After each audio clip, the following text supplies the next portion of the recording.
اس بات پہ ہم سب کا ایمان ہونا چاہیے کہ اللہ کی مرضی کے بغیر ایک پتا بھی نہیں ہلتا. جو کچھ ہوتا ہے وہ اللہ کی اذن سے ہوتا ہے، اللہ کی مرضی سے ہوتا ہے.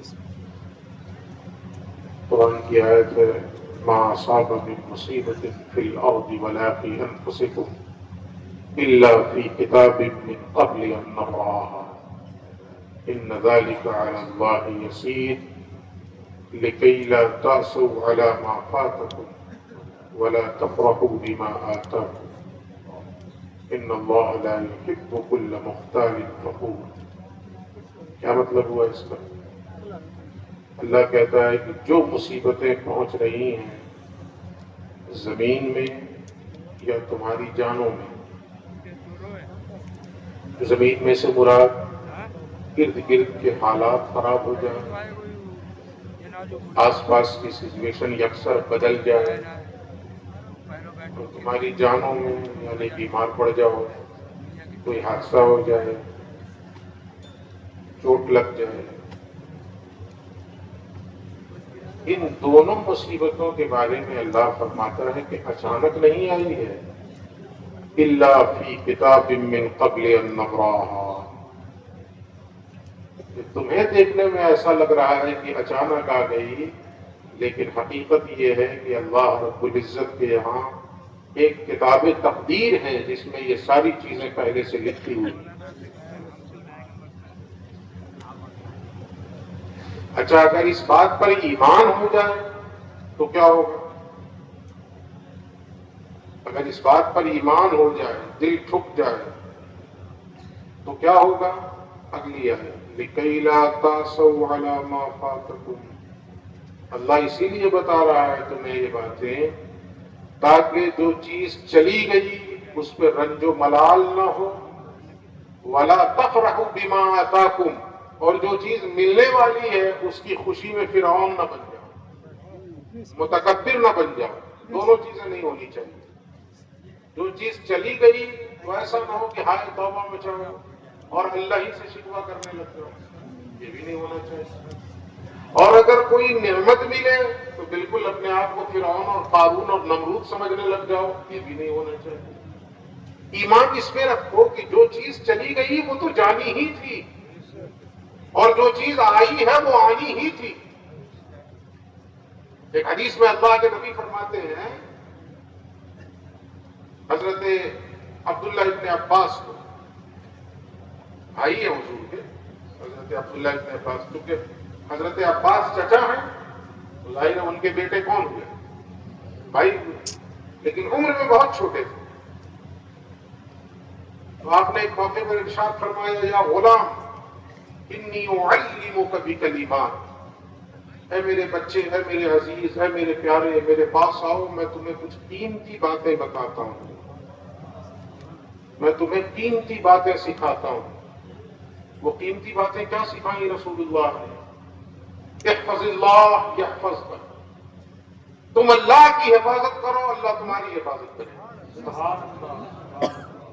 تم اللہ کی حفاظت کرو، اللہ تمہاری حفاظت کرے. اچھا، اللہ کی حفاظت کیسے کریں گے ہمارا؟ اللہ محتاج ہے ہماری حفاظت پر. اللہ الصمد، اللہ بے نیاز ہے، ساری دنیا اس کی محتاج ہے، وہ کسی کا محتاج نہیں.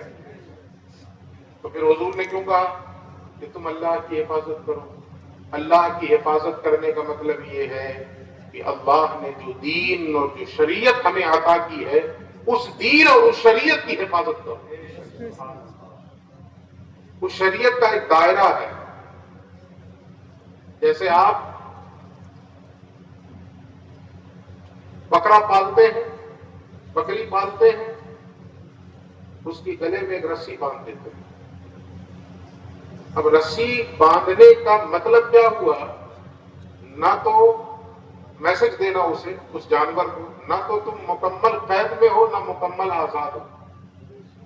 مکمل قید میں بھی نہیں ہو. ہم نے جو اتنی بڑی رسی باندھ دی ہے اس کے دائرے میں جتنا چاہو گھومو پھرو، جتنا چاہو اچھلو کودو، اور مکمل آزاد بھی نہیں ہو. اس رسی سے باہر جا بھی نہیں سکتے. تو نہ مکمل قید میں ہو اور نہ مکمل آزاد ہو. ایسے ہی اللہ رب العزت نے جو دین اور جو شریعت ہمیں دی ہے، وہ شریعت اور وہ دین ہمیں یہ میسج دیتا ہے کہ تم مسلمان نہ تو مکمل قید میں ہو نہ مکمل آزاد ہو. اس دین کی ایک حد ہے، اس کی ایک چہار دیواری ہے.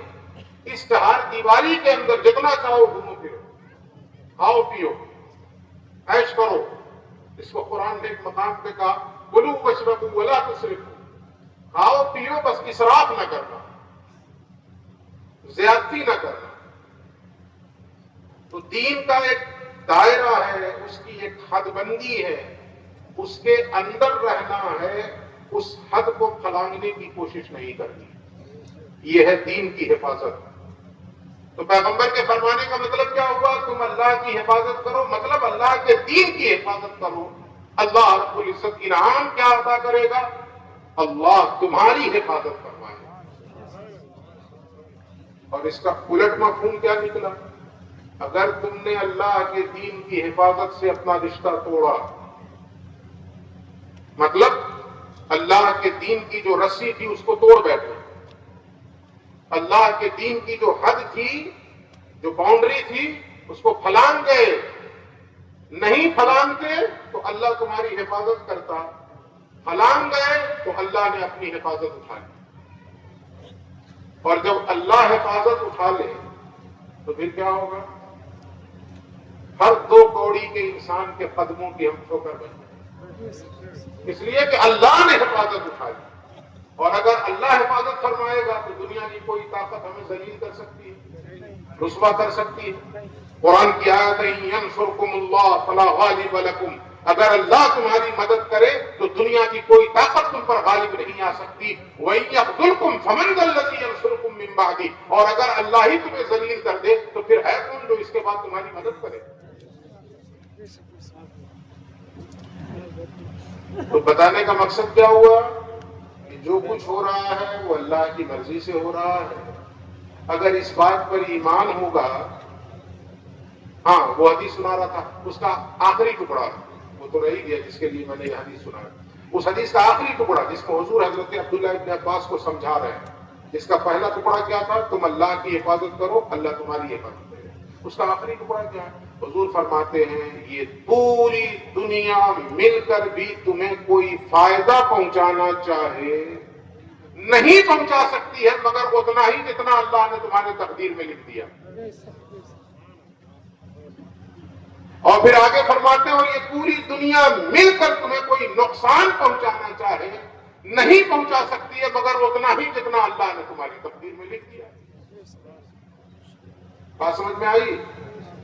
پوری دنیا مل کر ہمیں کچھ دینا چاہے نہیں دے سکتی ہے، دے گی بھی اتنا ہی دے گی جتنا اللہ نے لکھ دیا. یہ نہیں دیں گے، یہ دیں گے، یہ نہیں دیں گے، وہ دیں گے. اللہ رب العزت کسی نہ کسی سبب کو پیدا کرے گا اور جو چیز اسے دینی ہے وہ چیز ہم تک آ ہی جائے.